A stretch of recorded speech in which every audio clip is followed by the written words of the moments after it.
What's up, ladies and gentlemen? Let's play Uncharted 4 Thief's End, Part 26. 25, excuse me, 25. Here we are on the multiplayer screen, the message of the day, which is brought back from Uncharted 3. Uncharted 2 might have had a message of the day as well. I know for sure Uncharted 3 did.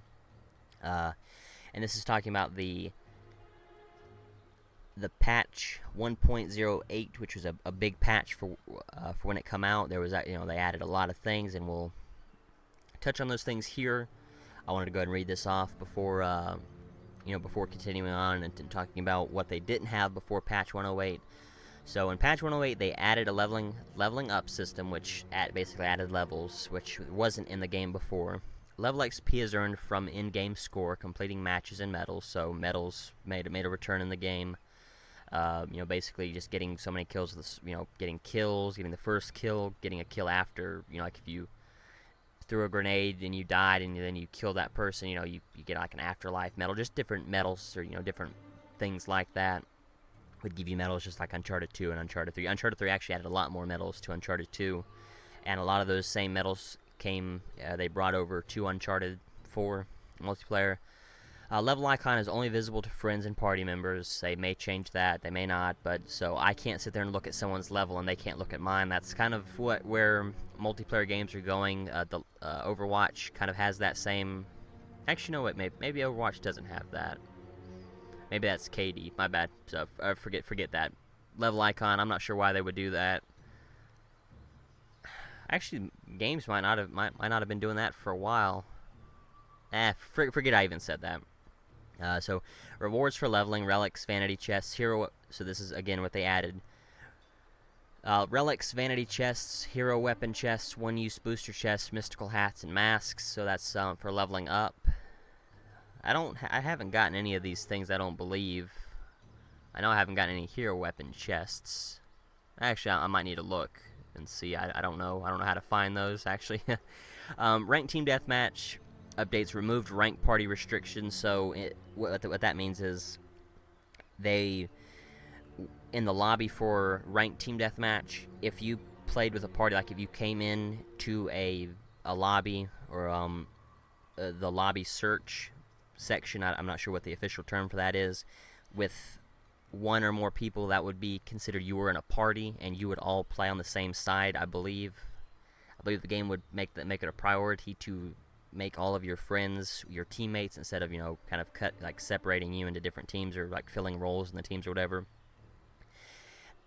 If you were a solo player like myself, you wouldn't ever, every once in a while you would see those types of people, or there'd be people who didn't know each other, but they'd all be stuck on the same, they'd all be put on the same team with microphones, and they'd all be able to coordinate strategies and different things like that really well.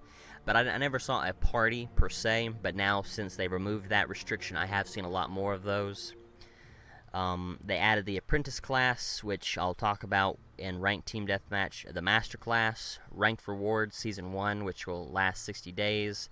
Added vote to forfeit option for ranked playlist. Ranked icon appears in the HUD while playing a ranked match, which that just tells you what you are ranked, what your rank is, and what other people kind of get an idea of who you're playing with. They added the new map, Sunken Ruins. They added the new boosters, Enhanced Radar, Gifting, Gunslinger, and Harden, which I'll talk about later. Weapons, P90 long gun, Arrowhead, A3C, these are both long guns, which are rifles. The Enforcer G26 pistol, the Agrawal 40 pistol, and then the Harbinger Sniper heavy weapon. Mysticals, which is a new thing for the game, which I'll again touch on later. Path of Indra. Store chest, which is again a new thing for this game. They added the DLC chest, the DLC vanity chest, so these are different vanity items that you like in Uncharted 2 and 3. You could get little vanity items to wear on your own character. You couldn't. I don't believe you could take like a Nate and dress him up differently. I might be wrong on that. I don't remember. So if I'm wrong, then disregard what I just said, but I know for sure you could create your own characters. Even in the Last of Us multiplayer, you could create your own characters, and you could wear. Actually, maybe there might not have been like that kind of stuff in The Last of Us. I did disregard what I talked about The Last of Us, but I know for sure in Uncharted you could do that kind of stuff.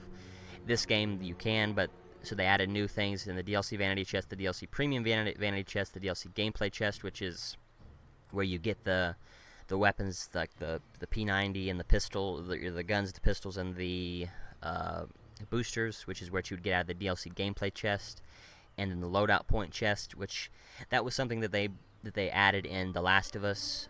You could create loadouts within a certain amount of loadout points. They brought that over to Uncharted 4, and if you had a hard time with a certain, like using so many mysticals or using sidekicks or anything like that, it would give you a loadout point. You could just buy the loadout points. I don't believe you could get extra because I can't buy loadout points right now.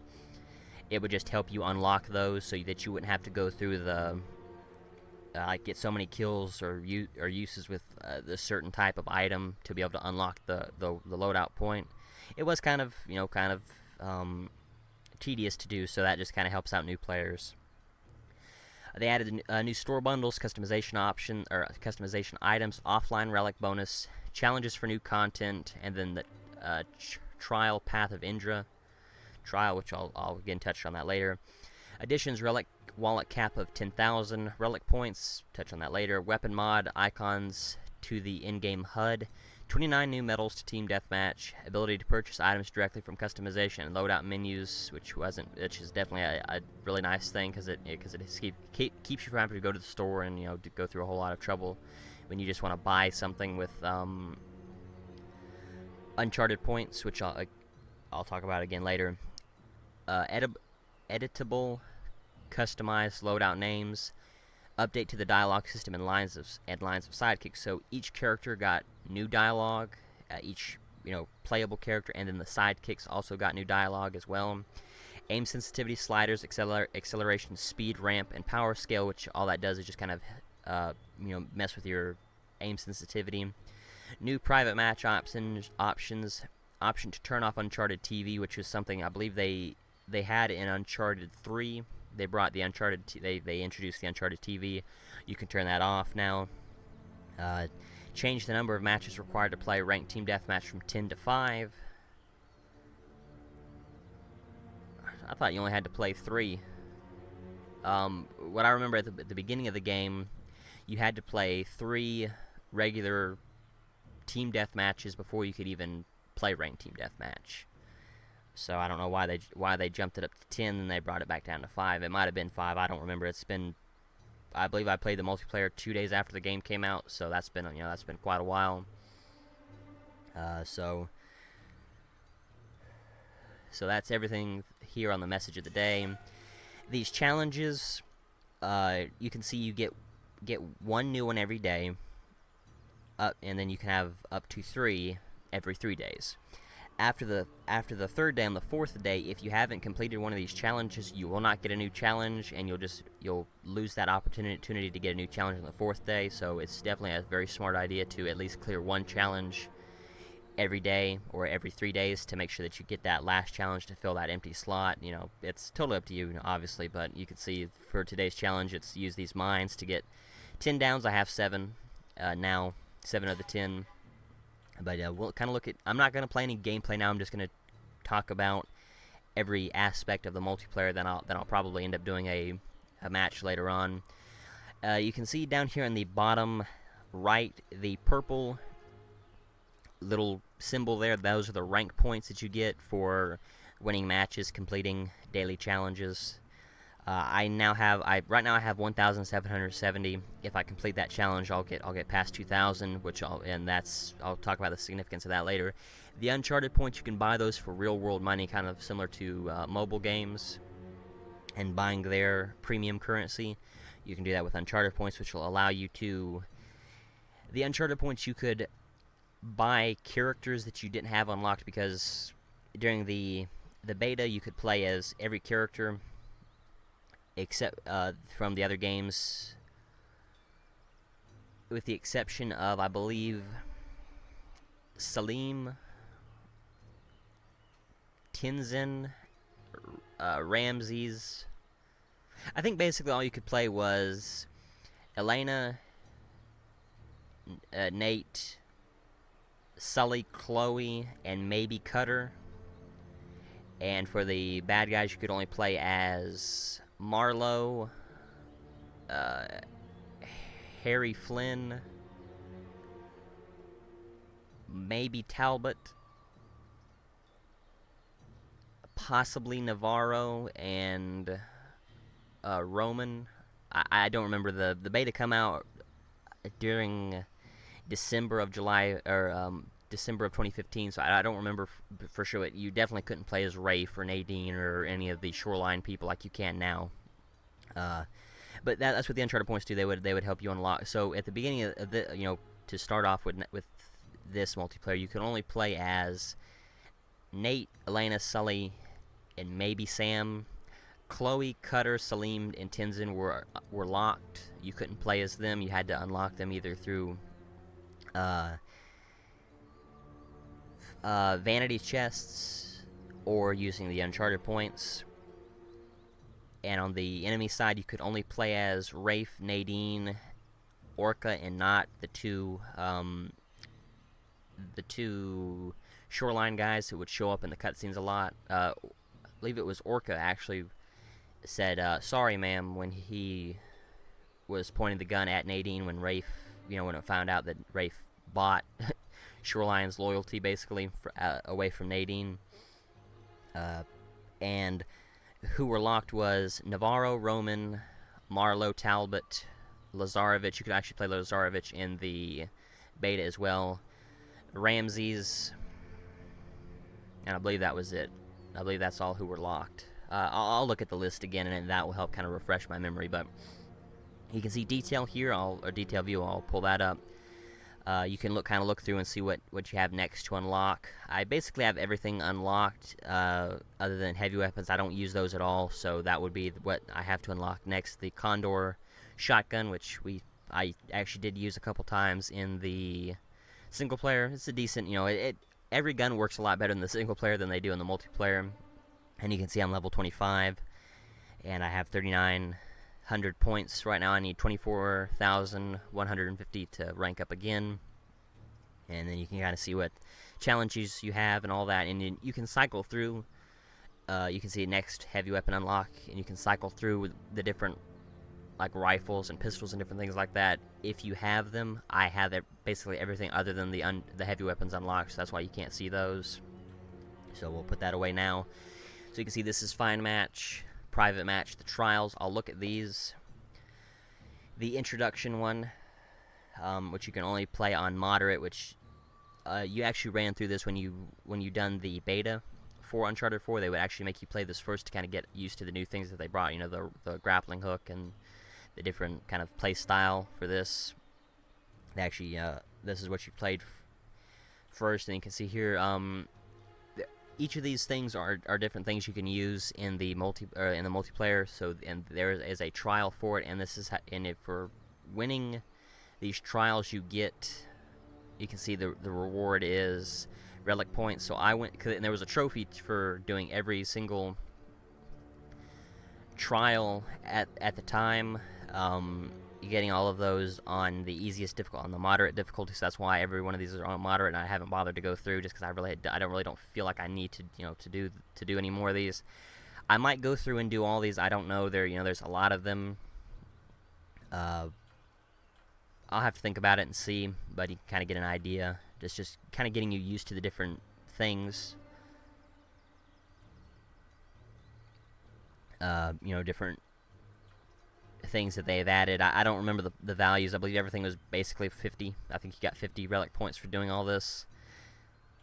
I'm pretty sure that's what it was, actually.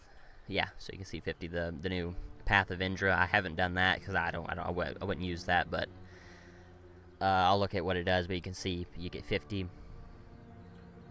for doing that. So that's all the trials, the different loadouts. So you can view your one-use boosters. I don't have any because I don't use them. That was something that I believe they had, and maybe they might have had those in Uncharted 2. I know for sure they had them in Uncharted 3. I didn't really use them all that often. I know that it was something in The Last of Us as well. I used them more in The Last of Us, but I didn't go out of my way to purchase them or anything like that.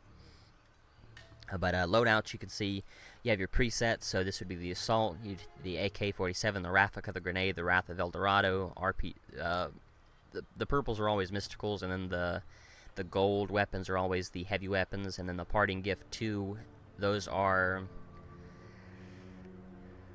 basically perks. I forget what the game calls them. Let me see.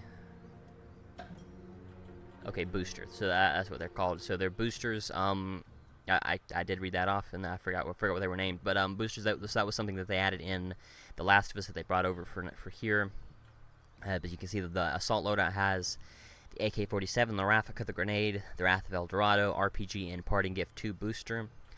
Support has the Metler M30. This was the single shot. It wasn't a sniper rifle, but it was basically a sniper rifle, especially on the easy difficulty. If you got headshots, that's what worked better. The Jackal, which was, I don't believe I ever used it. I might have. Obviously, it's a revolver. It's a 6-shot revolver. The Revive Pack.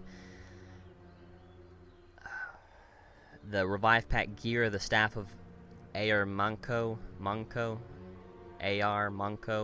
That is from Uncharted 3. I believe that was I'm not sure what that was. That might be the staff that you had to... No, that wasn't. I was gonna say, I thought that might have been the staff where you had to, like, stick in a certain hole to make the arms or the limbs that the shadows work on the wall to get through that one puzzle, but I don't believe that's what that is.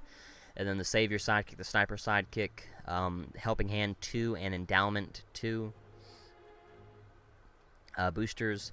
The Charger, which is the Spezzati 12 gauge, the Aegis 9mm pistol, the Grenade gear, Indra's Eternity, which is the knife from...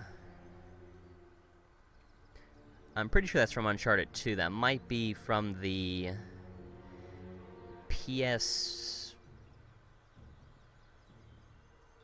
Vita game, Uncharted game. I forget what that game's name was. And also might be from the comic, the online comic. I believe I showed that off in my Uncharted 2 playthrough. There was an online comic that came with that game, I believe, or somehow you could get with the game, and that might be where that's from. I don't know. Sadly, I do apologize. I don't know that for sure where that comes from. The Root Sidekick, the Combat Marking 2 booster, and the Brawler booster. The Tactical, which is the FAL, which they've kind of had in almost every single game. The Fossa R81, which is pretty much a MAC-10 machine gun pistol. The C4 booster, or not booster, the gear, the Chintamani stone, or I believe it's Chintamani, wasn't it?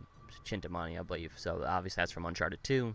So that's probably what's from Uncharted 2. Indra's Eternity might be from either the DLC, or not, the PS Vita game, or the comic. Again, I do apologize, I don't know for sure.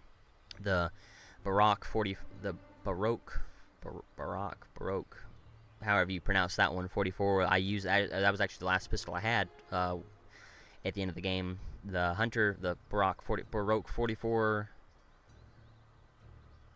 heavy weapon, the Hunter Sidekick, and then the Explosive Awareness booster. And then this is the Recon, the Mazur LDR, which is this is basically what the Dragon Sniper of this game. This is Sniper Rifle, the Para 45 pistol, the Mine gear, the ARX 160, which I used towards the end of the game. I know for sure in the chapter 18 with the mummies. I know for sure I was using it then. I believe I was using it in the chapter before. It works better on this one. Actually, this is one of the few guns that actually worked better in the multiplayer than it did in the single player. The single player, it was just like a faster fire rate rifle. It wasn't really that strong to use. I definitely would have preferred to use one of the other weapons, which I probably did. The Savior Sidekick, the Headmaster 1, Scavenger 2, and Marking 1 boosters. The Covert, the MP34A, which is basically the Cal 7 of this game from Uncharted 3. The Cal 7 was a machine gun, basically, and this is the MP34A is the Cal 7 of this game. The Pistol, which they've had, and I even used a couple times during the single player. The Smoke Bomb, the Spirit of the Jinn, which is from Uncharted 3. I know that for sure. The Condor, Shotgun Stealth 2 booster, and the Ghost 1 booster. Marksman is, and so these, the Assault Support, Charger, Tactical Recon, Covert, all of these were you got at the beginning of the game, or before the patch that brought in the Arrowhead and Enforcer and P90 and Agarwal weapons. And you could try out any of these weapons on here if if you wanted to, for with no loadout points. And you could try different things like Brawler, Explosive Awareness, just different things that you may not use, like Headmaster, just different stuff like that that you may not use in a custom loadout. The Marksman, and this is you don't actually have to buy any of these. You don't have to buy, or you don't have to get the harp. Anything you see on this screen, you don't have to have. You can just try it out in case you might want it. Like the Arrowhead A3C, I don't have that right now. So I would maybe get the Marksman and try that out and see how that rifle works. For me, the Harbinger, I don't have that, so I would probably try that out. The Gifting one, the Hardened one, those are two boosters. I don't have those. I would choose Marksman to try those. The Striker, I have the P90, so I know how that works. I used the Agarwal 40 with Uncharted points. When I pre-ordered the game, I got 500 Uncharted points for free, or not for free. I had to pre-order a certain version of the game to get 500 Uncharted points. I didn't spend them until now because I really wanted the Agarwal 40 because it's the best pistol in the multiplayer, which I'll talk about later. But to use the Striker, I would then I would be able to use the Path of Indra, the Gunslinger 2, and the Enhanced Radar 2. So you can kind of see what my custom loadouts are. I'll just make a custom loadout really quickly. You can see 26 is the max you have. I forget how many you normally have. I can look through here really quickly. So you can see you get a loadout point for your pistols, and each pistol, except for the Aegis 9mm and the Bishai 50 cal, or excuse me, the Jackal. The Aegis 9mm and the Jackal do not cost any loadout points. Everything else, except for the Fosa R81 and the Agarwal 40, cost 1 loadout point. Those two guns cost 2 loadout points, and each gun has a modification to it, so you can see, and those cost different loadout points. So you can see starting ammo, reload speed, and if you can see there on the bottom right, or not bottom right, but kind of middle right, you can see the loadout points. That tells you how much loadout points it costs. Like reload speed costs 1, silencer costs 2, blind fire accuracy costs 1, clip capacity costs 1. But then you also have hero weapons, which I believe these were only in Uncharted 3. They had hero weapons, and those came with 2 modifications or modifiers to it. Obviously, they cost more loadout points. Sadly, I guess it does say how many loadout points at the top right. You can see there. So this costs 2, 2, and 3. I don't use this pistol because it's basically the worst pistol in the game. You can kind of see the its stats there underneath the picture of the gun. So recoil, it's got decent recoil, decent accuracy. The damage, the range, and fire rate is what really makes it bad compared to something like the Para 45. You can see on the right there, before the Agarwal and the Enforcer, it was definitely the best gun in the game, or the best pistol in the game.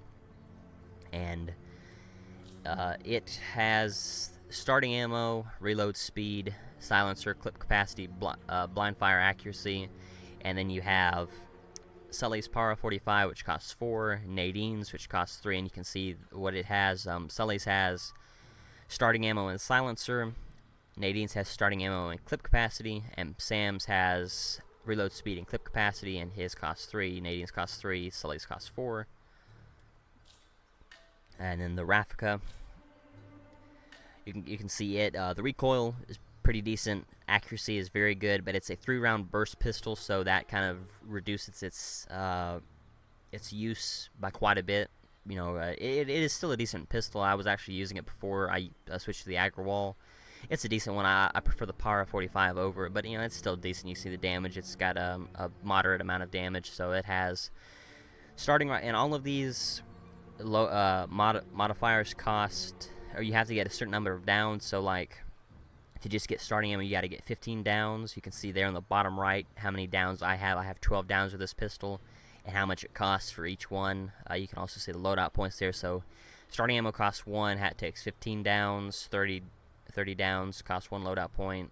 For the reload speed silencer costs 1, 45, 75, 120, and it kind of goes up. And also these hero weapons, you need to get a certain amount of downs as well. I didn't point out what the other ones, like what the other pistols had for downs, but you can kind of see it gets more the closer to the bottom you get. So the one on the bottom will always be the one that you have to get, that'll be the most downs you need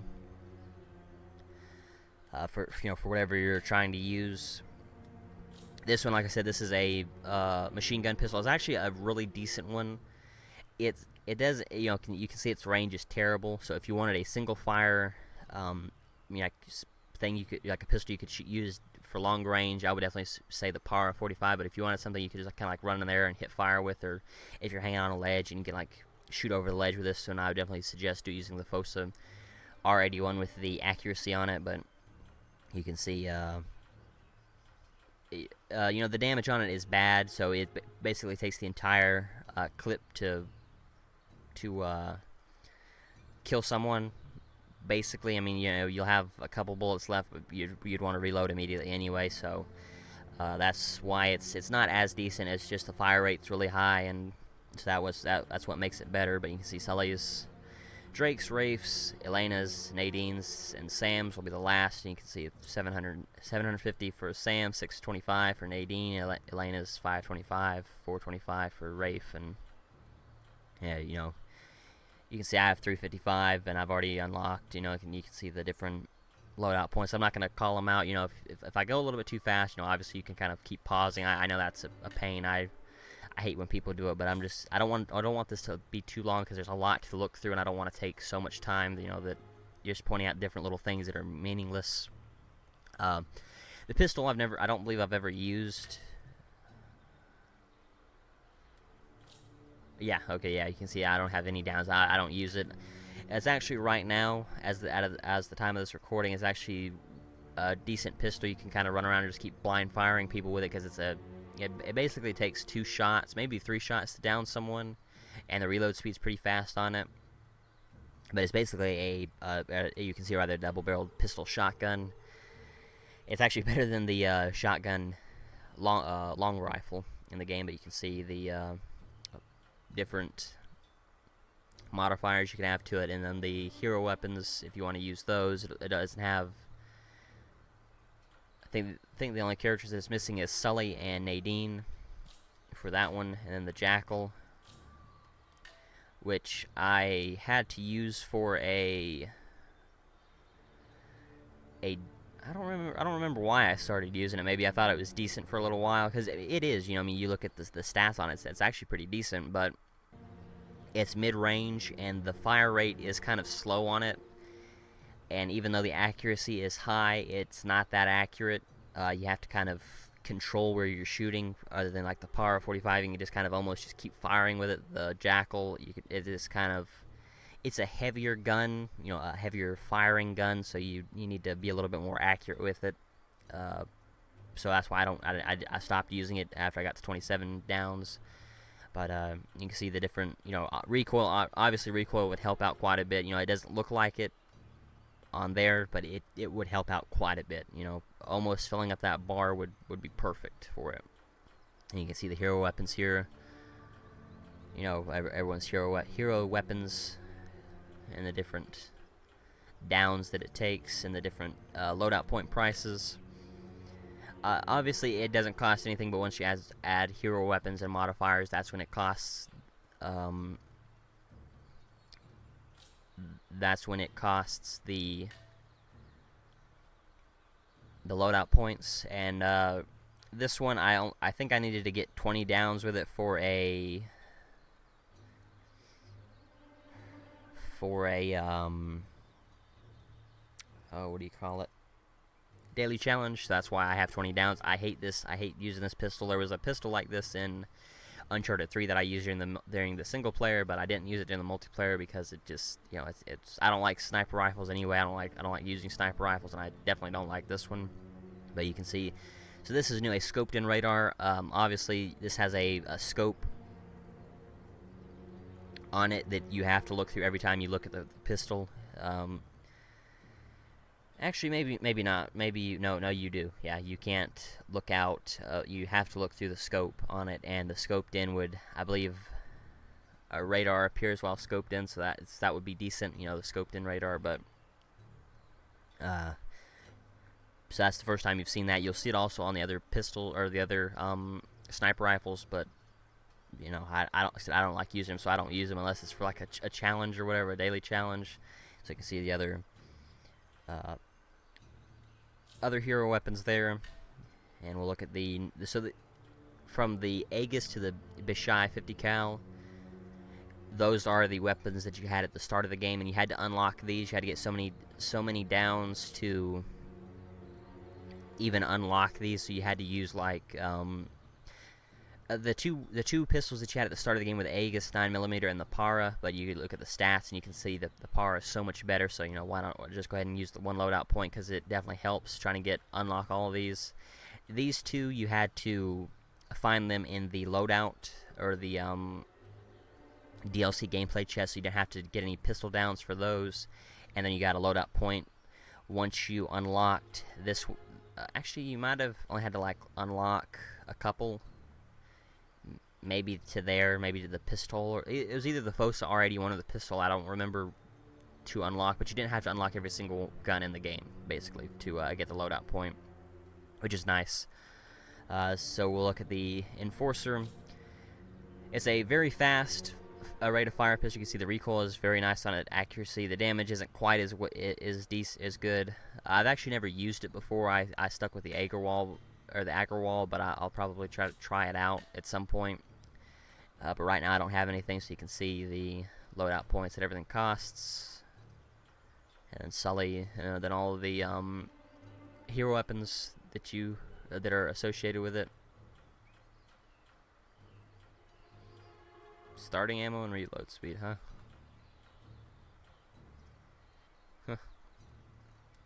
Okay, anyway, so then the Agarwal 40 is what I use, as I've already said. So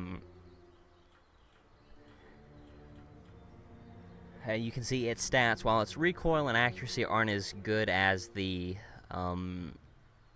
Enforcer, the damage is what's really good with this rifle or this pistol. The range also helps. Actually, let me try to compare the range. Yeah, it's got better range. The rate of fire obviously is a lot slower. And this is one of those pistols. It's kind of like the Jackal, where you need to be really accurate with it. It's a hard hitting pistol, and when you shoot it, it's a little bit harder to aim with. You can't just, kind of like with a PAR, you can just keep firing with it, and it doesn't really, the bullet pattern doesn't go out that far. But with the Agarwal, you kind of have to keep aiming at your target. You can't just kind of like just shoot it, like point it in the direction to shoot at. You gotta really aim at it to make sure that you hit it. I'll point it out once I play it, and I'll shoot it, and I'll show that off, obviously. But you see recoil would definitely help with this pistol. You see I've only got 44 downs with it. I need 150, so I've got a ways to go. This costs 2 loadout points, so that would put this gun at 4. The Fossa pistol is kind of similar. You would need 4 loadout points to get the gun itself, and then the accuracy, which is definitely the best. You don't need blind fire, you just need accuracy, because you can almost look down the sights and kill people, better than a lot of the rifles with the accuracy on the Fossa pistol. But then you can see here the different. That one might actually not be that bad. Nadine's. But it does cost 1 extra loadout point than just putting recoil on it. But you also have starting ammo. The ammo on it's kind of decent. I don't know, maybe. Well, no, actually, I would say clip capacity and recoil would be a lot better than starting ammo and recoil, but you know, whatever. And so we'll take a look at the long guns now. The AK-47. All of the rifles will have a lot more modifiers to them. You know, just because there's a lot more to modify on them. So you can see that's just the basic stats, or you know, are there as it is. And then you got starting ammo, reload speed, blind fire, silencer aimed strafe speed. So that's looking down the sights, and then you know, moving. You'll move faster if you have aimed strafe speed. Clip capacity and recoil. Recoil is definitely what you would want on this rifle. It's a lot better than not having it on there. And you can see I have 232 downs with it. This was the first rifle that you have available to you. You don't have anything else available to you, so you have to use it for a little while until you can unlock new guns. But a lot of people, you know, say that the AK is the best gun in the game. It's just, you know, whatever you get used to. If you get used to a different rifle, you may not be able to come back to the AK. You know, you might say, oh well, you know, a different rifle is better, but than the AK. But I do still see a lot of people use it. And a lot of people do say that it's really good. You know, I see like clip capacity and recoil on Sam's AK-47. That would be the best, probably with this one, because the clip capacity, you definitely want a lot of bullets in it. Just because the rate of fire is kind of slow. You can see the damage is it's a moderate amount of damage, or a decent amount of damage, but it does take a little bit to really kill people, especially the lower fire rate. You know, if they're moving around or rolling around, you really can't hit them, and then you know, you're out of bullets, and then you're kind of stuck. Then the FAL, which is a 3-round burst rifle. It's like the Raffica except for a rifle, basically. You can see the recoil, accuracy, damage, range. The damage is better than the AK, but because it is a 3-round burst rifle, you know, if someone's moving around a lot, they can easily kill you first before you can kill them. What you'd mostly want to do is try to kill someone, and like shoot people in the head with this, because in this game, which might have been in Uncharted 3 as well, I'm not 100% sure, headshots count for more damage, quite a bit more damage. Like if a rifle takes 8 body shots, depending on what the rifle is, it could take 3 headshots to down them instead of the 8 body shots. So you know, obviously that's a lot better. I don't remember the FAL body shots or anything like that, or the headshots, but I just know, actually I think it does take 2 or 3 headshots to down some. So if you put that 3-round burst and hit someone in the head with it, they're downed immediately. So that would be better. You can see scoped in radar. This one has a scope on it that you can either look down the sights or you can look down the scope. So you'd have the scoped in radar. Reload speed, silencer aimed strafe speed, clip capacity, recoil. At recoil, you can see it fills it up all the way, and that even adds to its range, so that would be a lot better. You can see it definitely picks up its range, so that would actually be a decent thing to put on it, but it does cost 4, and the gun costs 5, so you'd be putting 9 into it. So, you know, you'd have to be careful. And so we'll go to the Mazur LDR sniper. This, you know, it's a bolt action sniper rifle. So you know, the range is the recoil is gonna be so on it. The accuracy, damage, the range, the fire rate is very slow. So you know, you can't go one-on-one with someone with like a AK-47 unless you're really good with sniper rifles and you can hit him in the head immediately. You know, you won't. It takes 2 body shots to down someone and 1 headshot, and headshots are a lot harder to get unless someone's just kind of standing there and letting you shoot them in the head, unless you're, like I said, you're really good with it. Got scoped in radar, scope sway, which is something I believe only rifles have, like certain rifles have, and it might only be this gun has. Reload speed, silencer, recoil. Recoil will definitely help on it. You can see it's kind of a little past halfway. It brings it up to about, I'd say, 75-80% on the bar, so that would definitely help with it. Scope in speed, which would definitely help, you know, bring the scope up faster. And you can see the different hero weapons there. And then the MP34A. Like I said, this is basically the Cal 7 of this game. And it has, and you can see its recoil, accuracy, damage, range, fire rate. It's actually a before the P90, I would say this was the best submachine gun in the game. There was one other one, the XCR submachine gun, but this is a lot better. Especially for like blind fire. You don't have to have blind fire on it. You can have like accuracy or recoil or something, and you can just kind of like run around and just hit fire people. Before patch 108, that was what a lot of people did. They just like ran around and blind fire people. They did kind of tweak the blind fire so it wasn't as good, but it's still, I still see people a lot using this gun doing that. But you can see the different things like accuracy. That's, I would definitely say, you can see it pushes past recoil, but you definitely need the accuracy, because it just does so much. I know, the recoil, I haven't used recoil. Sometimes I like recoil better than accuracy on some guns, but for submachine guns, I would definitely say you always want accuracy. You never would want like blind fire or recoil or anything like that. You'd always want accuracy, but I'm actually almost to recoil. I should go ahead and unlock that to try it out. I didn't realize I was so close.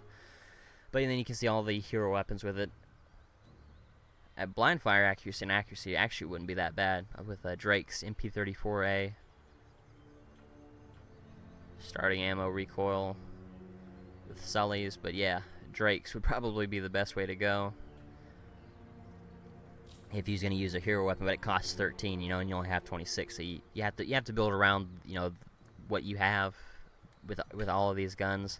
And the Metler M30, which is a semi-auto long-range rifle, and you can see its stats. Recoil is decent, accuracy, damage, range, fire rate. It's faster than the sniper rifle, but it's basically a sniper rifle itself. It's not that accurate. You have to be really good with it to be able to down people with it. Someone with a submachine gun could just kill you, or even a AK-47 could easily kill you before you could kill them if you're just going for body shots. Someone sitting there rolling around, not letting you hit them in the head. You're gonna have a harder time using this rifle. But then you see all of the modifiers for it, and then the hero weapons, and then the other submachine gun, a fully automatic submachine gun. So this had the highest. This might still have the highest fire rate in the game. Let me check the P. Okay, no, the P90 has the highest fire rate out of all of the guns. So we'll look at the XCR. You can see the damage is very low. That's on par with the Fosa rifle, but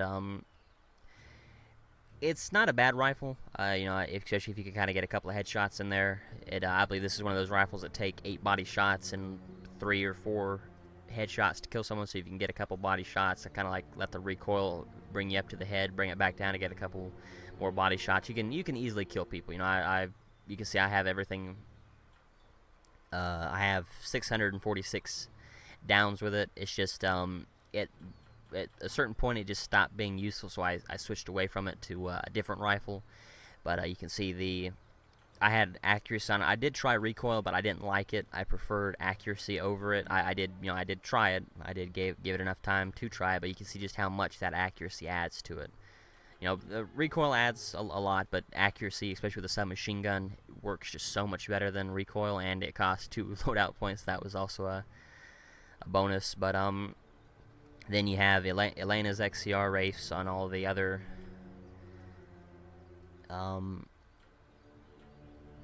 hero weapons. Sadly, there wasn't anything as good as blind fire and accuracy. I might have used that for a hero weapon, or even tried to use it a little bit longer. This one you can actually the clip size isn't that big, and the fire rate, you can kind of almost burn your clip pretty fast, so that's why it's not as easy to use. The higher fire rate makes it not as useful when you're trying to go for blind fire, but it does work sometimes, especially if you have the blind fire accuracy mod on it. But I would definitely just say stick with looking down the sights and accuracy. But now we have the Copperhead SR7. In the multiplayer, it's fully on. It's a scoped gun, and you cannot change the scope at all. In the single player, you could turn the scope on and off. I wish they would do it, or I wish they would have done that for the multiplayer, but they did have the, I believe in Uncharted 3, they also had a rifle similar to this where you could only look through the scope. This one, a lot of people said this was the best gun in the game, but you just had to get used to that scope. I couldn't, so I just stuck with other rifles. But you can actually run around and just hip fire this with people because the accuracy was so high and the fire rate was high enough that you could do that. But again, you know, they tweaked in patch 101 or 108. They tweaked the blind fire, so it's not as useful now. Most people just kind of look down the sights with it anymore.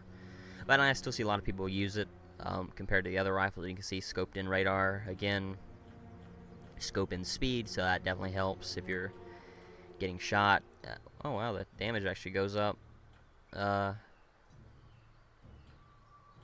range goes down when you add recoil, but then the damage goes up.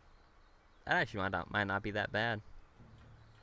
Kind of weird that the range would go down when you brought the recoil, but you'd figure it'd be more. You'd figure the range would go farther because it'd be more accurate, but whatever. Scope in the speed and recoil, but that doesn't. Huh. I wonder why that doesn't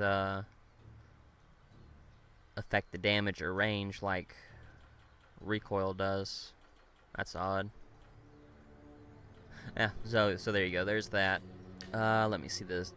Oh yeah, the pump action shotgun.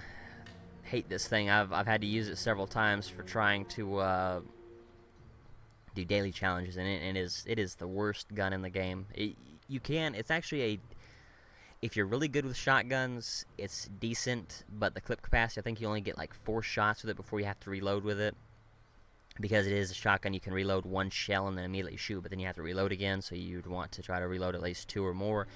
It takes, I believe, 4 body shots to just down someone, and I believe it takes 2 headshots to kill them, but, you know, you have to get pretty close to them to be able to do the headshots. And in this game, I don't know about the other Uncharted games, I just know at this game, every gun has an optimal range. The farther out you're trying to kill someone, the less damage it does.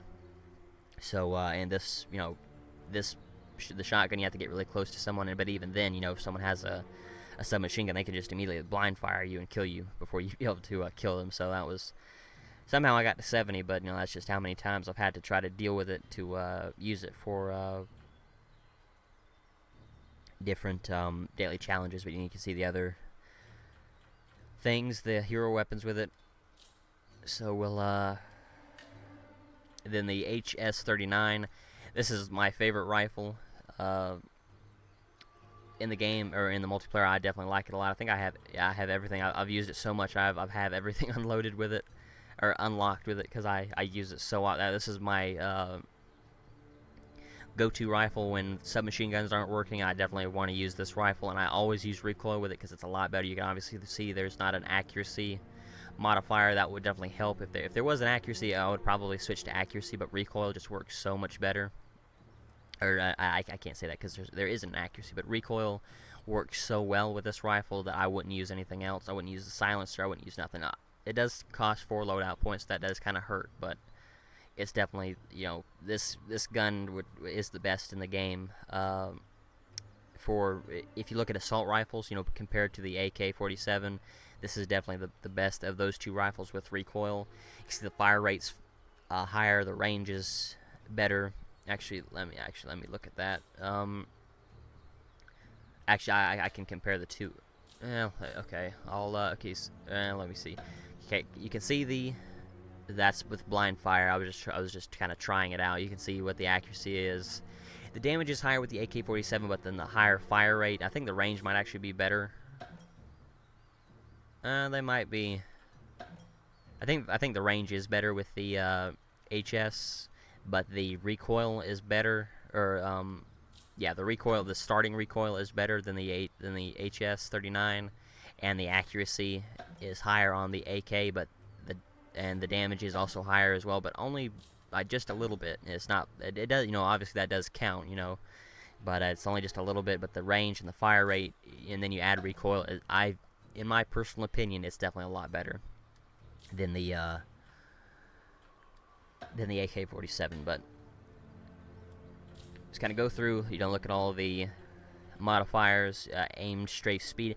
That did work for a little while, but then I just liked recoil so much that I moved away from it immediately, because it just works so much better when I used it. And then you can see the different hero weapons. I don't use hero weapons. I would probably use this one out of any of them, but the gun costs 5 itself, and the recoil costs 4, so I would be adding 3 loadout points that I don't need to take away from my loadout, because I use so many other things, so that's why I don't use hero weapons. But I would say Sully's would be the best, reload speed and recoil.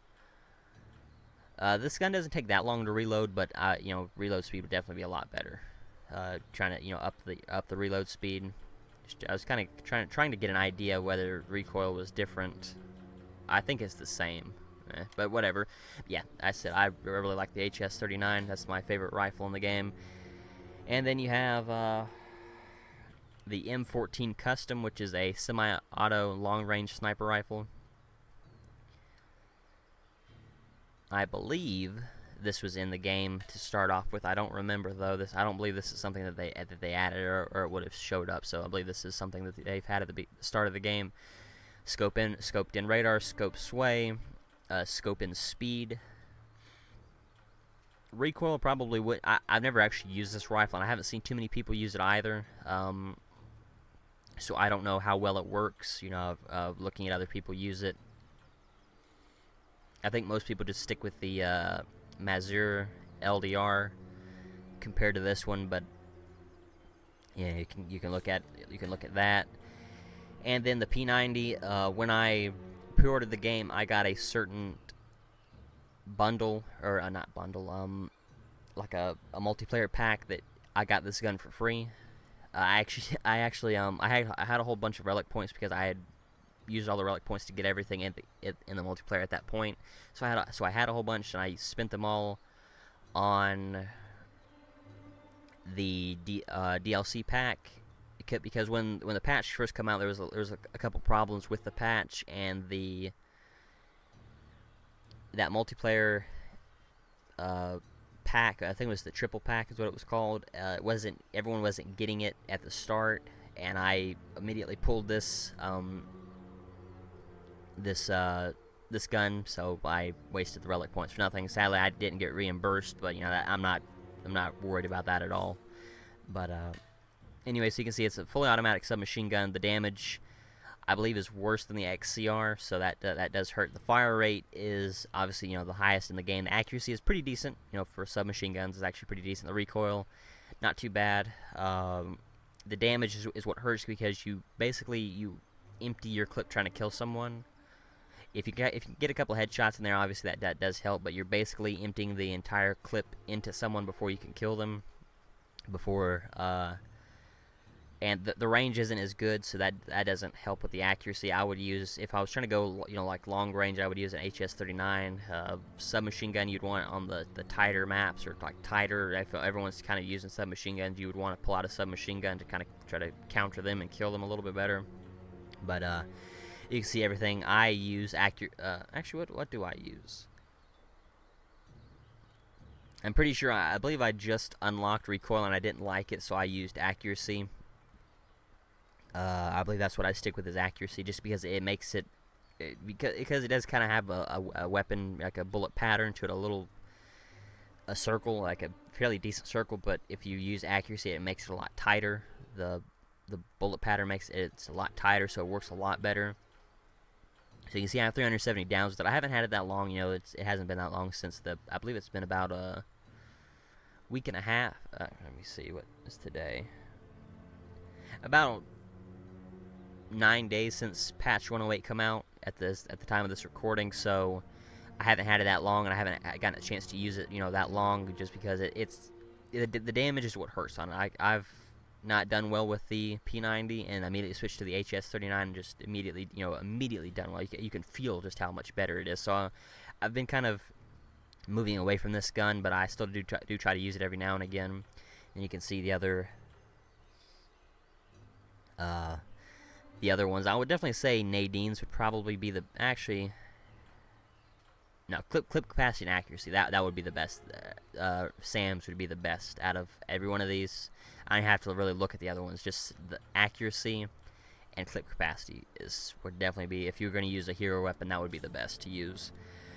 And then the next rifle here is the Arrowhead A3C. I don't have that one unlocked. I could purchase it with 500 Uncharted points, or unlock by purchasing a DLC gameplay chest in the store.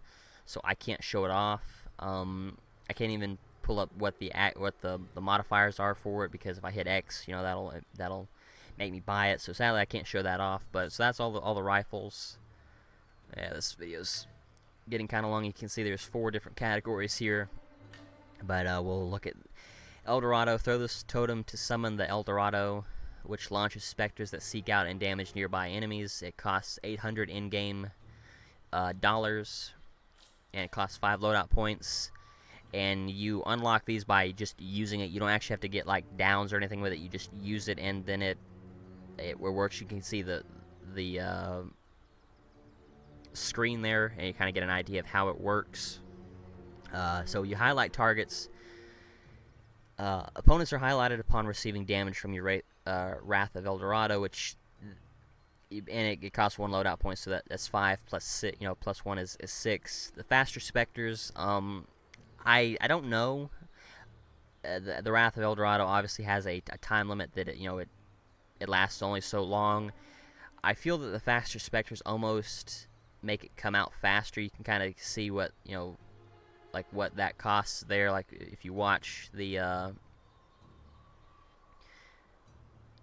I've actually never timed it. But what it would be better for, I don't know, maybe it's just sped up. Maybe it's not actually like showing. Okay, yeah, it's just kind of sped up. Okay, so forget that. It just kind of shows you what it does, but it doesn't show you what these modifiers do to it. Increased damage. You can also see it raises the price for them. So for like just the base price is 800. Highlight specters is 850. Faster specters is 875, and then increased damage jumps it up to 1,000. And you can see the one on the screen there costs 140. That's what the base, I believe that's what the base price.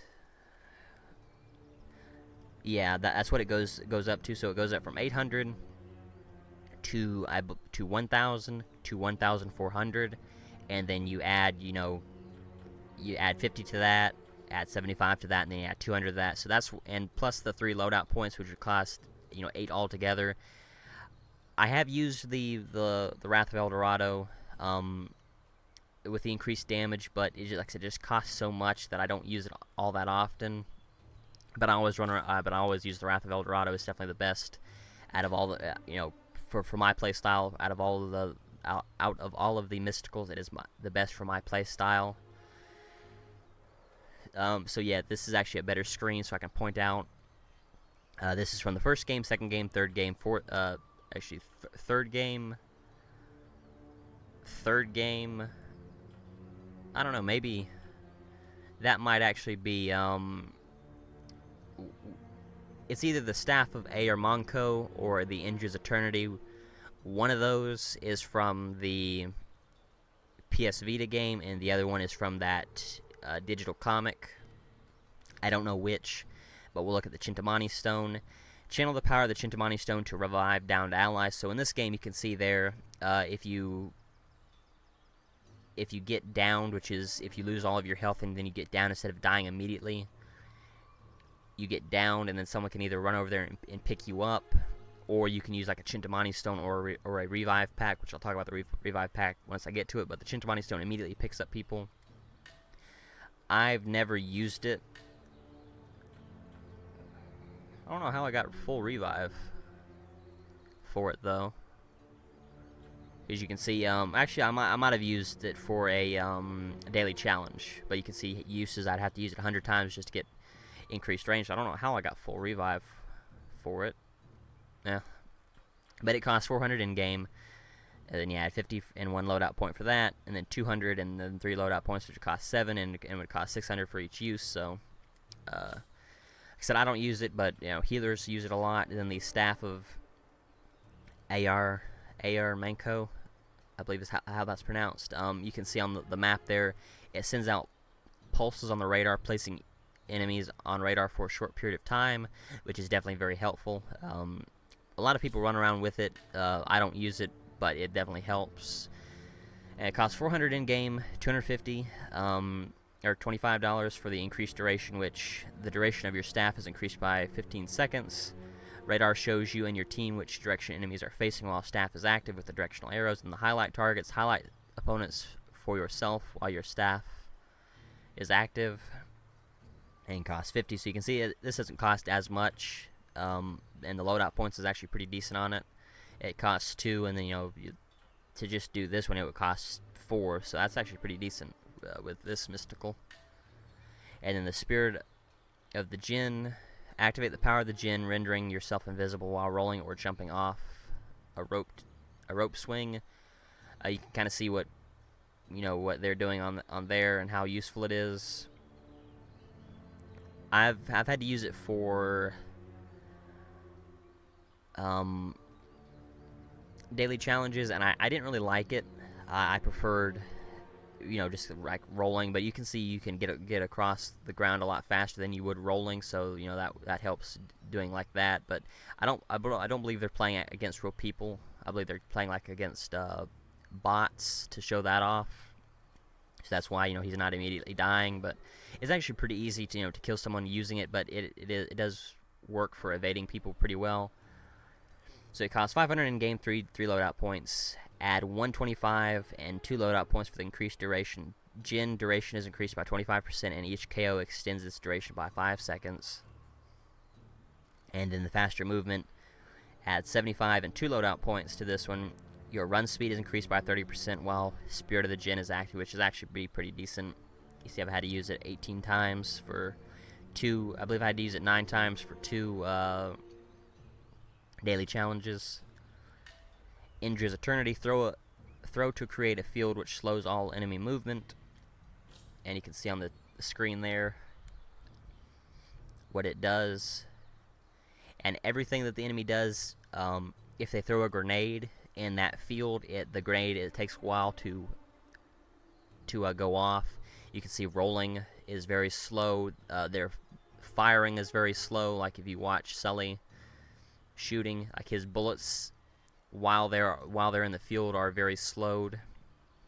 So it is actually pretty decent. If you're in a little group like that, or the enemy's in a little group like that, and you throw it, and you can actually almost kill everybody before they would be able to get to you.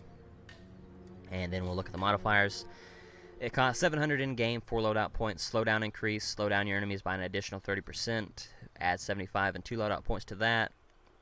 Area of effect increase the area of effect to slow opponents is increased by 25%, which would make the circle bigger. Add 75 and 2 loadout points to that, and then highlight targets. Opponents are highlighted if they are in the radius of your Indra's Eternity. Add 1 loadout point and $125 to that. I've seen a lot of people, a lot of people do use this one. I don't. Like I said, I only use the Wrath of El Dorado. And with this one, sadly, I can't look at the modifiers to it, but you can see that it has 4 modifiers. But it's hold L1 and R1 to aim at an ally, then release to teleport to their location. So I've actually seen a couple of people use this one. It's obviously just using it would actually be pretty useful, and you can see you get 1 loadout point for this one. You get 1 loadout point for pistols, rifles, mysticals, gear. I'll clear that slot so I can immediately pull up gear. The other gear, heavy weapons, and sidekicks. You get 1 loadout point for all of this, so you would get 1, 2, 3, 4, 5, 6, and let me see if there's one for boosters. 7. So you get 7, and I got 26. I don't know if there is only 19. I believe there is 19 that you get just through progression in the game, because you don't start out with 19. I believe it's like I think it's like a progression based thing. I don't remember though. It's been it's been a long time. But grenades are all gear. You don't have any modifiers to them, just in-game modifiers that you can buy with money. A grenade acts like a grenade. A frag grenade that detonates shortly after impact. It takes, I think it's like as soon as it bounces one time, then it goes off. But while it's in the air, it doesn't go off. It has to like land on something or bounce off a wall to be able to go off. And you can see what the best uses for it are with this this video here. Grenade costs 4 loadout points. Upgrades 25% faster resupply, which costs 300 in game. Upgrade 2 is 30% faster resupply, 15% faster detonation. Costs 600 and I believe it's 600. It might have jumped it up to 660. I don't remember. Actually, I think it is just 600 because you can see it costs 300 in game, and I believe it goes up. Each upgrade just goes up one 300 every single time, and then the, upgrade 3 carry an additional grenade.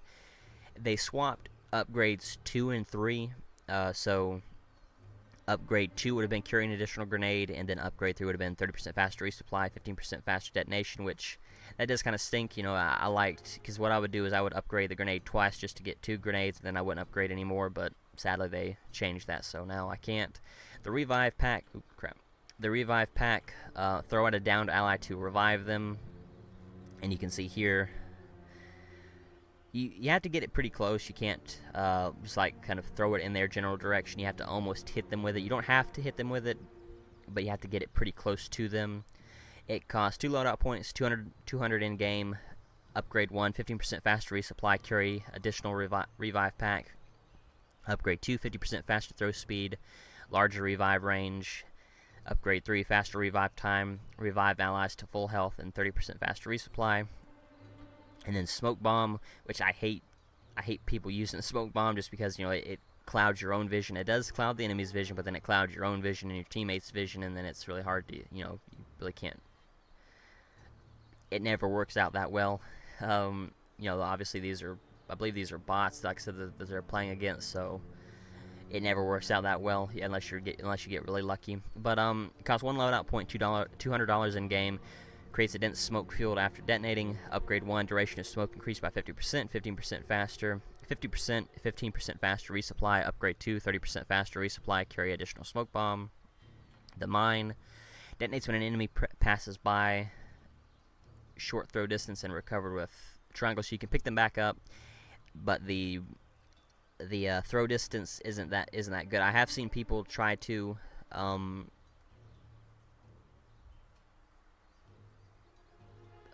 throw them, like over cover or whatever, but the distance is so short that it doesn't really work out that well. But it costs 300 in game and 3 loadout points. Upgrades 1 is 20% faster resupply. Upgrade 3 is 30% faster fuse time. Upgrade 3, mid-air explosion on detonate, no beeping, and then you can carry an additional mine. So each one costs. Actually, I believe it is just like 300, then 600, then 900 for each one, and then the C4, 30 or 300 in-game 2 loadout points. Sticks to any surface when it lands and detonated using the down directional button. Upgrade 1, 2% faster resupply, can detonate while downed. Upgrade 2, 25% faster resupply, detonation delay reduced by 50%. Upgrade 3, stun on explosion, 40% faster resupply. And these actually, if you die, or if you get KO'd while you have one, it will actually blow up as soon as you get KO'd, so that's nice. But you can also blow them up with upgrade 1 while you're downed, so that's nice as well. So that's all that. So now we'll go to heavy weapons. The China Lake grenade launcher, you can see accuracy, recoil, damage, range, fire rate. It actually takes 4. I forget how many it takes. I don't use it at all, really. I think it's supposed to suggest it takes 4, but I think that guy got headshot, so obviously that would cut down how many it takes. But I believe it takes 4 body shots, and you only get 4 every time you buy it, so you have to keep buying. You just keep buying it, and the price goes up. So if you buy it once, it costs 700. You buy it again, it costs, I think like 1,000. I don't think it. I don't. I know at the last one it costs 1,400, but I don't remember what the second one costs. The Stoner 63 machine gun, like full machine gun. You can see damage, range, fire rate, recoil accuracy costs 700 in game. It's actually pretty decent, but you can see just how long it takes to kill people. You know, I would definitely want to use a different rifle before using that one. I don't even use heavy weapons anyway, but you know, still the RPG damage, range, fire rate, recoil accuracy. You actually have to.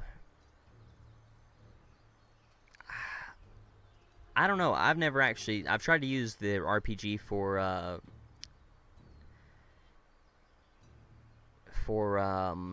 daily challenges, and I've never actually gotten that lucky. I don't know if you can shoot them like right, if it's a body shot to down them immediately, or if you have to actually like directly hit them with it. I think that might be it. You can't just like shoot by them. And then the Baroque 44 recoil is pretty bad. The accuracy, you can see it takes 2 body shots to down someone with it. The damage, which takes 2 body shots, accuracy, range, fire rate, is pretty decent, but it does take 2, and the recoil is so bad on it, and I think it only has like 5 bullets. I'll have to look at it again. And when this guy, okay, so it has 6, but it takes 2 body shots, so you can only really kill 3 people with it. Unless you got lucky enough to get headshots, but in the Condor shotgun, recoil, accuracy, damage, range, fire rate, I'm not sure. I have to look again to see if they're getting headshots. He got a headshot on the Nadine, so I guess it takes 2 to kill them, and you get 6 shots with it. But you have to be pretty close to be able to use it. But it is actually it's a lot faster than the shotgun and the other shotguns, so it's actually pretty decent. I haven't seen too many people use it, but the ones that I have, it is actually pretty decent. And the ARX 160, you can see it's basically just a faster fire rate. The accuracy is pretty decent, so I believe when he slides down the hill, I believe he was doing I don't think he was looking down the sights, but it doesn't hold a lot of bullets. You can see it only holds 30, and he can burn through that pretty. You see, he almost burned through it all, just killing the one guy who was going to come up there with that guy. I can't tell who that. I think that might be Ramses. I can't really tell who that is, but it took almost the entire clip to kill that guy. And then that's why I don't use heavy weapons, but I definitely wouldn't use that one.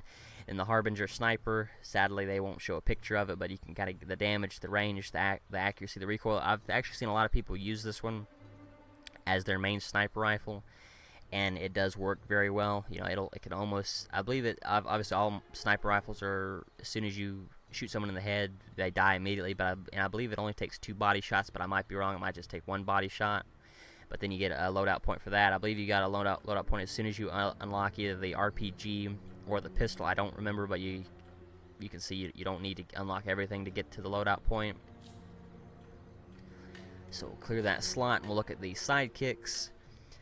You got the brute sidekick, and all these have modifiers to them. So when called in, the brute assaults the enemy team by laying down suppressing fire. They can actually kill them, like if you run up on a brute sidekick. They can actually down people for you, but they won't actually finish them. So if like a teammate runs up there and tries to pick them up, and they have a booster which decreases the amount of time it takes to pick up a downed ally, then they can both get away. But if someone doesn't have that brute can just about kill that other guy too. But like I said, they won't KO someone. So if someone has a Chintamani stone or a revive pack, then that kind of reduces its usefulness. But then the faster movement, increase the movement by 30%. Targets are highlighted for you when they have taken damage from your brute. Accuracy is increased by 15%, which is actually pretty decent. And then regenerate health after 45 seconds. They're actually kind of hard to kill, but headshots work very well against them. You know, you can see on its health bar there, it's kind of going down. All three of them are kind of shooting at the brute, but if you can shoot the helmet off and you can get them in the head, you can almost use a P90 and almost kill them. As low damage as that is, you can use that to kill them pretty easily. A savior sidekick will revive, distribute ammo, and charge gear for both you and your team, which is actually really decent. And I believe they added one modifier to everything, because I've used the I actually ran with the savior sidekick for a long time, but then I used the loadout points for other things. When I didn't want to put the money towards a savior sidekick, I wanted to use it for a El Dorado and other pistols and higher modifiers for rifles and different things like that. But you can see faster movement.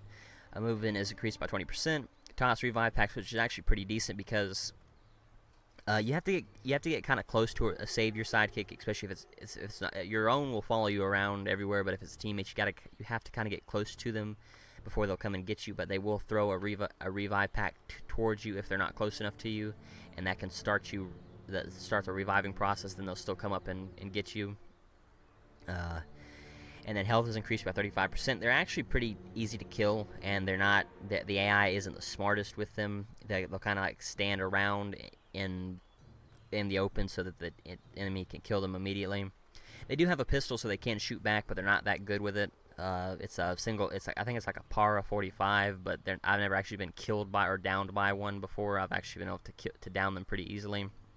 And then this new one, more ammo and gear, additional 75% ammo and 60% gear recharge when savior restocks you and your team. Costs 2 loadout points and 150 cash, but that's actually pretty decent. You can immediately, if you upgraded your grenade all the way, and then you had a savior with a 60% gear recharge, that could probably almost fill it up completely for you. And then the sniper sidekick. The sniper defends a location using her rifle skills to pick your foes off one by one, to move your sniper to a new position, bring up the in-game store, and select her again. I've actually had to use this for a daily challenge. All you had to do was just use the sniper 5 times, so that was actually pretty, that's why I have 9 uses, but I don't use the sniper at all. Like I said, I don't use sidekicks anymore, but I most certainly wouldn't use a sniper, because they're too easy to kill. You can be killed by them very easy if you're not paying attention, like if you're just kind of standing out in the open and not like throwing grenades or anything or any explosives at them to kill them. But headshots are very effective against snipers, and they have a very small amount of health, so they're not that good. But repositioning speed increased by 15%, and they will actually move around for you a little bit, but they won't stray too far from wherever you place them the first time. No laser sight. The laser sight is actually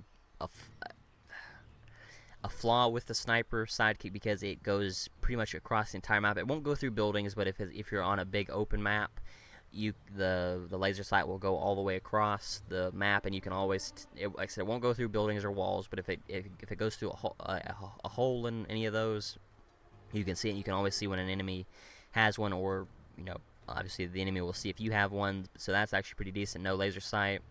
Laser sight only appears when firing. The Path of Indra.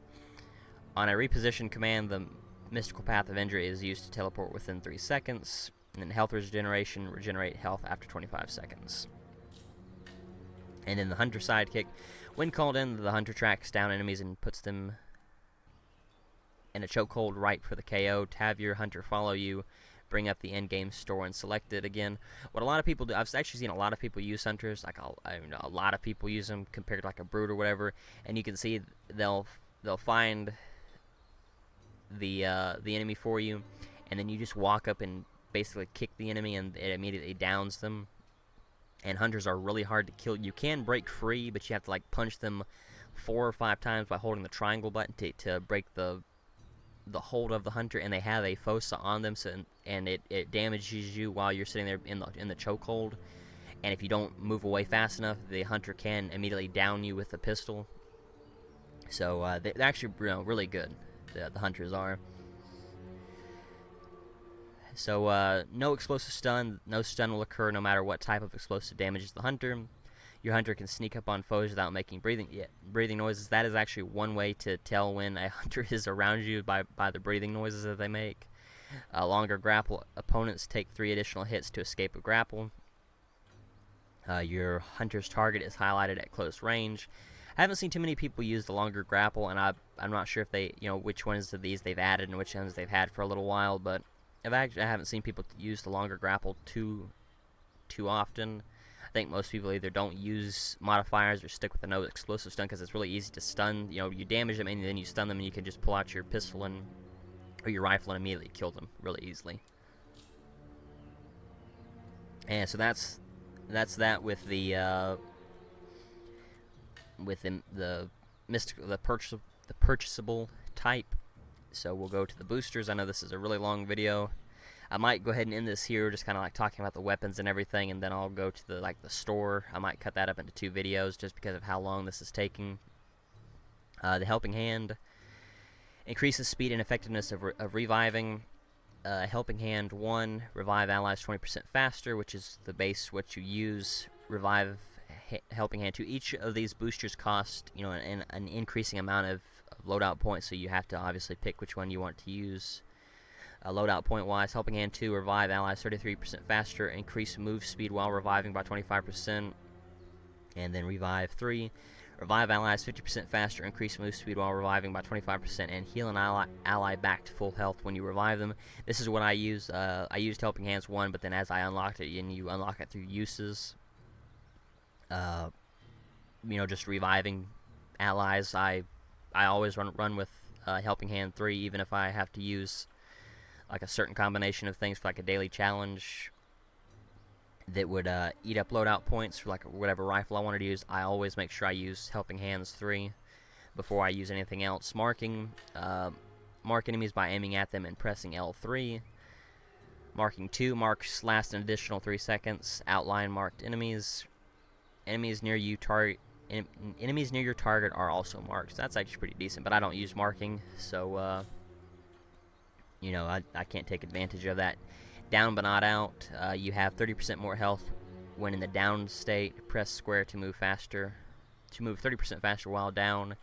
And then down but not out 2. You have 50% more health when in the down state. Press square to move 50% faster while down. That's actually pretty decent. I did use it for a little while. I guess that's why I have down but not out 2 unlocked, but I didn't use it that long just because I wanted to put the loadout points to something else. Parting Gift, you drop ammo and a small treasure for your allies when you've been KO'd. Parting Gift 2, you drop ammo and a small treasure for... find a small treasure in locations where you were KO'd. And then Parting Gift 3, find an item that reduces the time to your next gear resupply by 15 seconds where you were KO'd. So that's actually pretty decent. If you die a lot, that would definitely help you and your teammates out, but again, I did use it for a little while. I guess that's why I have so many. But I wanted to put it to something else.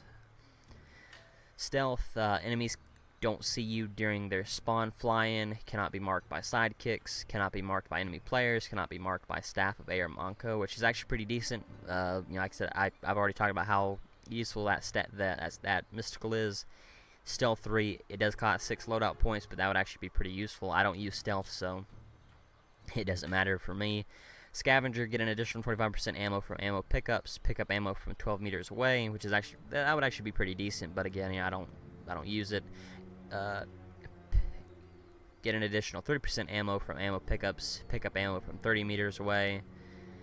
Get an additional 50% ammo from ammo pickups. Pick up ammo from any distance. I assume you still have to be close to it, but I don't know how that would work.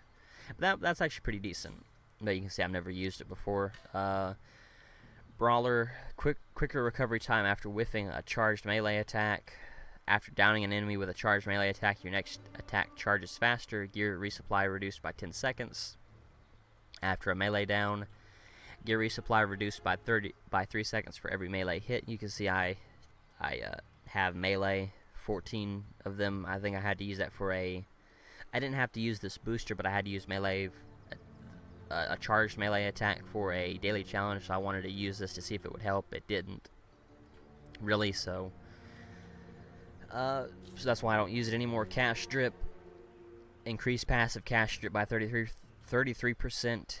Increase passive cash, get $50 every time you respawn.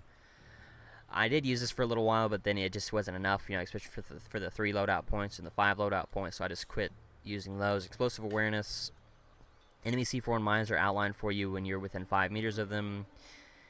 Enemy C4 mines are outlined when you're within 10 meters of them. Mines take longer to explode when you trigger them. You can disarm enemy mines with triangle when you are very close to them. So that's actually pretty decent. So you don't have to shoot them and give yourself away on the enemy may hear the mine blow up, or they would see you on the radar when you shoot if you don't have a silencer.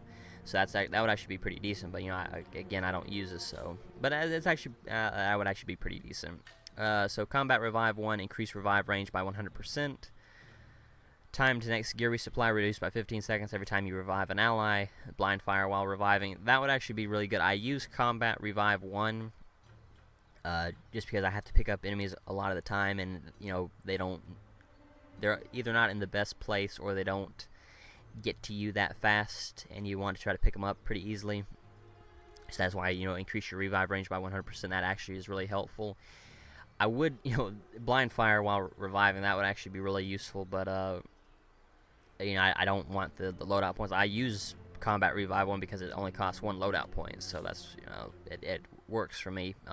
Rope master, use your long gun while on a rope. You can only use your pistol while you're on a rope if you don't have rope master, so I use rope master 1 just because of that, and then that's why I have, you know, that's why I have it unlocked. But I don't use rope master 2 because, you know, you gain the ability to use a heavy weapon while on a rope. I don't use heavy weapons, so I don't need to burn the loadout point for it. But what I use is the rope master, combat revive, and healing hands 3, and that's what I use for boosters. I don't use anything else. But you have combat marking. Mark nearby enemies in a 9-meter radius for 5 seconds while down by pressing X to call for help. Show the enemy's name. Actually, mark nearby enemies in a 13-meter radius for 6 seconds while down by pressing X to call for help. Show the enemy's name tag that has damaged you for 5 seconds. Mark enemies in 18-meter radius for 8 seconds. Show the enemy's name tag that has damaged you for 10 seconds. Marked targets become outlined. That would actually be pretty decent, but you know, again, I don't use it because all of my loadouts are always full with everything, so you know, I don't really use them. Farmer, enemy sidekick kills, assists, drop a small treasure and reduce gear supply by 10 seconds to deal 50% more melee damage to enemy sidekicks. Enemy sidekick kills, assists, drop a large treasure and reduce gear supply by 15 seconds to deal 50% more melee and explosive damage to enemy sidekicks. Enemy sidekick icons appear through walls at 15 meters. Enemy sidekick kills, assists, drop a large treasure and reduce gear supply by 20 seconds. Deal 50% more melee and explosive damage to enemy sidekicks. Enemy sidekick icons appear through walls at 20 meters. Deal 30% more bullet damage to enemy sidekicks. That one actually be really, really helpful.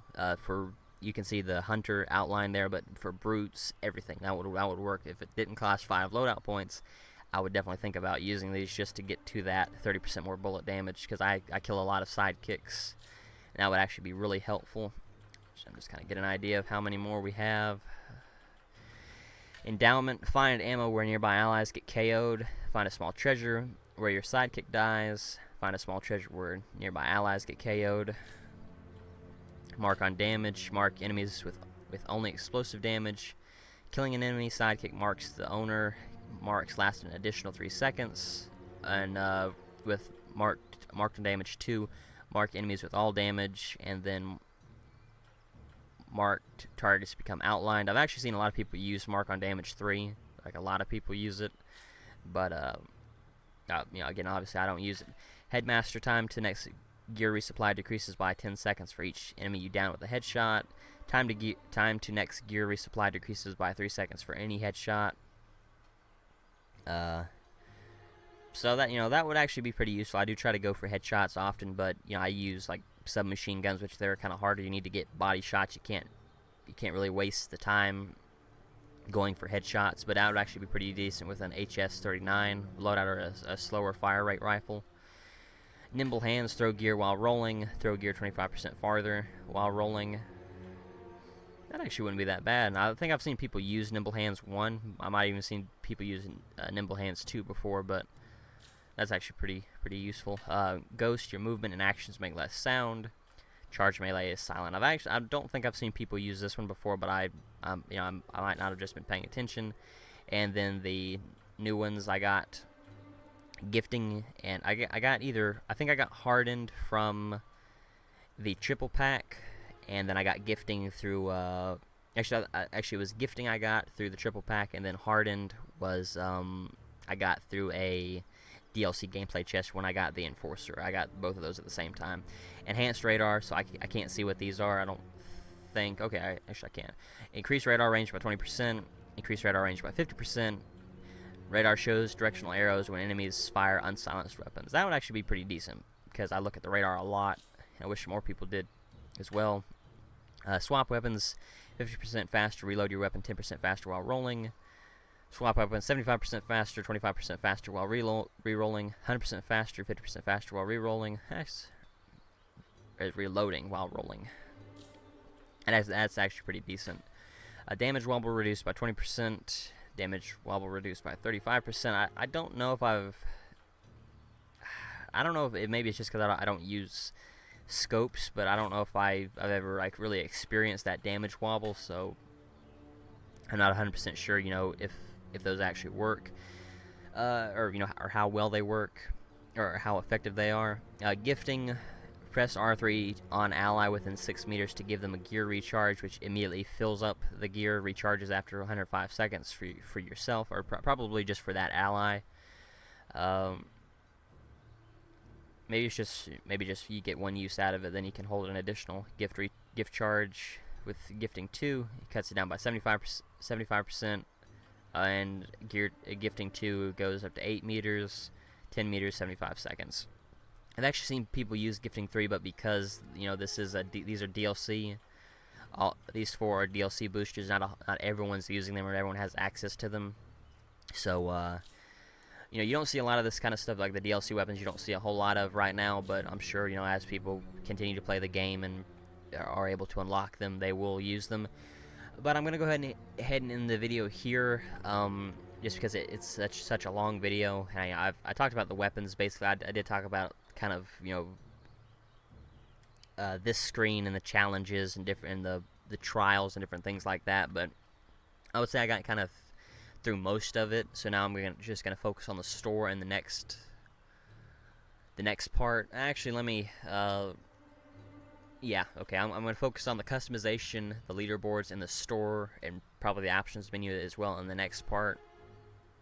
Unless it takes too long, then I'll just probably cut the store down to, you know, its own video. But we'll see, you know, once I get to that point. But anyway, I'm going to go ahead and end the video here. Thank you for watching. Until next time, later, everyone.